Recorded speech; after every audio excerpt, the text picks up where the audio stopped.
أعوذ بالله من الشيطان الرجيم. بسم الله الرحمن الرحيم. الحمد لله والصلاة والسلام على رسول الله وعلى آله وصحبه ومن والاه. اما بعد، السلام علیکم و رحمت الله و برکاته. برادران عزیز، اولا ماه شریف رمضان از برای یکایک شما و در شخصیت شما برای تمام اهل خاندانتان، تمام مسلمانان دیار تبریک و تهنیت میگویم و از درگاه خداوند متعال مسئلت آن رو دارم که پروردگار فیض و برکات و خیرات و حسنات شه در دیاری همیشه بهار و گلگل شکوفای ما نازل سازد. واقعا از اخبار همین یک دو روز اخیر بعضی حادثه های بسیار دهشتباری را مشاهده کردیم که در دیار ما، در دیار نازنین ما جنگ نزاع آمده، مردم به مصیبت ها مبتلا شدند. همون مصیبتی که به سر مردم واروخ آمده است، به سر مردم اصفهان آمده است، این مصیبت عمومی تمام مسلمانان دیار است. هیچ جای شک و شبهه نیست که واروخ، چرکو یا گوشه های جگر تاجیکستان عزیز ما هستند. اینا ملکای از همون قدیم الایام تاجیک نشین و مسلمان نشین هستند. واقعا وقتی که میبینیم که به سر مردم ما عذاب و کلفت میآید، اگر ما یک طرفه باشیم، اگر به شرط ما در درد چون غم شریک نباشیم، این نشانه جوانمردی و گمان میکنم که مسلمانی نیست. پیغمبر خدا صلی الله علیه و سلم تاکید میکند: تر المؤمنین فی تراحمهم و توادیهم و تعاطفهم کمثل الجسد اذا اشتكى عضوا منه تداعى له سائر جسده بالسهر والحمى. این مردم مسلمان در میل محبت به هم دیگر، در دوستی، در لطف و مهربانی مثل اعضای یک بدن هستند که اگر عضوی از اعضای بدن به درد آمد، تمام عضوهای دیگر با او غم شریک می شوند. مقصد که تبشون بلند می شود، ناراحت می شوند، بیدار خوبی می کشند. واقعا این مصیبت تمام مسلمانان دیار است. ما هم غم شریک هستیم با واروخی های عزیز، با برادران، اونایی که بعضی هاش در مشکلی ها غلطیدن، بعضی ها زخمی شدن. عرضی تسلیت بیان میکنم و از درگاه خداوند متعال مسئلت آن رو دارم که پروردگار صلح و ثبات هر چیز زودتر با او دیار وارد سازد. خداوند غیرت همت مسلمانان دیار برانگیزد که غم شریک باشیم به هم دیگر. چه عضوی به درد آورد روزگار، دیگر عضوها را نماند قرار. تک از محنت دیگران بیغمی، نشاید که نامد نهند آدمی. واقعا خویده همی است که وقتی که مثلا غم آمد، مصیبت آمد، تمام مردمی که دعوای وطنداری میکنن، دعوای مسلمانی میکنن، در غم و مصیبت همدیگر باید شریک باشند. واقعی عمومی است.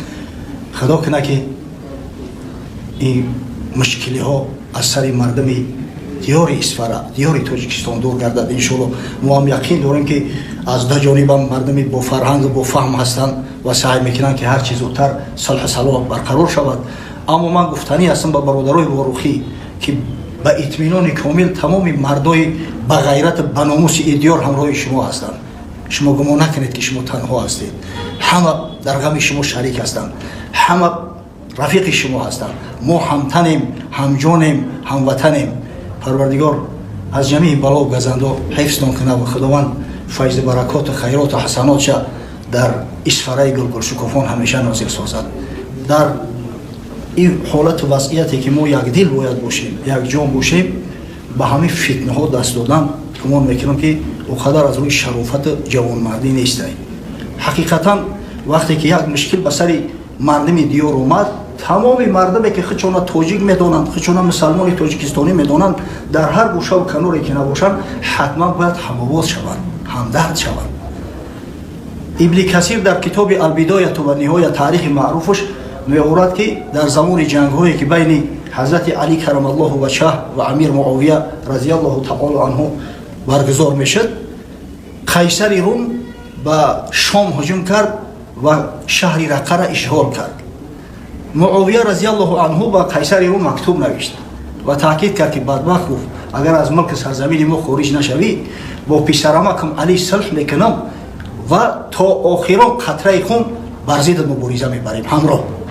وقتی همین مکتوب میگه به قیصر روم رسید، در حال امر کرد که شهر ترک کنند، بود با موضوعهای خود قفو گشتند. انا ایرا جوانمردی میگن، انا ایرا همدیگر فهمی و همدلی میگن. واقعا در این مسئله باید که با فتنه ها و دسیسه ها ما دست ندهیم. вақте ки як мусибат ба сармон меояд бояд иттифоқу дӯстии мо хеле бештар зиёдтар шавад. мо мисли ҳамин хиштҳо як хона ҳастем ки ҳамдигарро қувват метем. вақти ҷанг асту вақти нанг воқеан ҳамин гӯшт аз устухон ҷудо карда намешавад. ҳар касе ки дар вуҷудаш хуни тоҷикӣ дорад, хуни мусалмонӣ дорад, бояд ғамшарик бошад дар ин масъала, бояд ҳамдардӣ хича баён кунад, бояд хича бетараф нагирад. ҳамун замоное ки донишҷӯ будем дар донишгоҳи миллии Тоҷикистон дар замонаи шӯравӣ мехондем, як чизи архив дар дастам ғалтид, як қурбошие будааст бо номи ҷунайдхони қурбошӣ, аслан туркман асти. ҳамин бар зидди давлати шӯравӣ, бар зидди болшевикҳо мубориза мебурд. аммо вақте ки ҳамун республикаи халқии Бухороро тақсим кардан, ҳамин ҷумҳуриҳои шӯравӣ мақсад ҷумҳурии Туркманистоно хостан барпо кунанд, ҷумҳурии Қирғизистону, Ӯзбекистону, баъдан Тоҷикистон, алҳамдулиллоҳ. ҳамин вақти ҳамин хабар барош расид, мега ба комиссари русҳо мактуб навишт. гуфт ҳангоми тақсими ҳамин кишвар диёр агар ба шарте ки хоки Чорҷуву хоки Марва дар Туркманистон дохил кунед, ман дигар аз ҳамин ҷангу мубориза даст мекашам. ҳамин сабабе ки Чорҷуе ки бибинед асл бигиред ба Ӯзбекистон хеле наздиктар аст, аммо дар ҳайати Туркманистон гузашт. сабабгорош яке аз сабабгорош ҳамун шудаги марди худоро бибинед ки муҳаббат дошт, муҳаббати диёр ки дар дилаш номуса нам ки дошт. агар ӯ ба шарти ҳамин Чорҷура дар хоки Туркманистон ворид кунед, ман аз ҷанг қатъ мекунам ҷангмаву ва ҳамин диёри Эрон рафт, дар ҳамун сарақси Эрон зиндагӣ кардааст, дар ҳамунҷо аз дунё гузаштааст, дигар ҷанга низора қатъ кард. барои ҳамин бисёр хоҳиш мекунам дар ҳамин вақти нанга номус бояд мо муттафиқ бошем, бояд мо муттаҳид бошем, аз як гиребон сар барорем.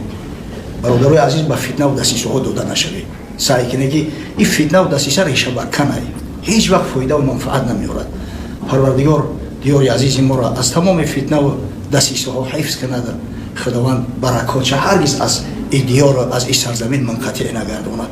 ва охиру даъвона ан алҳамдулиллаҳи раббил аламин.